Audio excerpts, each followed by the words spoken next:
સમાચારમાં આગળ વાત કરીએ તો સુરતના ઉત્તરાયણ વિસ્તારમાં બાઇક પર જોખમી સ્ટન્ટ કરવાની ઘટના બની હતી। આ ઘટનાનો એક જાગૃત નાગરિકે વિડીયો બનાવી વાયરલ કર્યો હતો, જેના કારણે પોલીસે વિડીયોમાં કેદ થયેલા ઇસમને કાયદાનું ભાન કરાવ્યું અને તાત્કાલિક કાર્યવાહી હાથ ધરી। બાઇક ચાલક અને સ્ટન્ટ કરનાર પુત્ર સામે કાર્યવાહી કરવામાં આવી હતી। સ્ટન્ટના કારણે અન્ય વાહન ચાલકોના જીવને જોખમ ઊભું થયું હતું।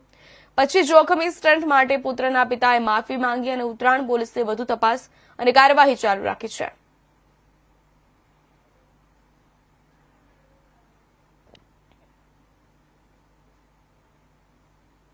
मेरे 17 साल के लड़के ने परसों मोटा बरसा रिंग रोड से बाइक लेकर स्टंट किए थे। ऐसे किसी को करना नहीं चाहिए थे और लोगों के जान खतरे में थे। मैं मेरे लड़के के वस्ती माफ़ी चाहता हूँ और कायदे में रहोगे तो फ़ायदे में रहो।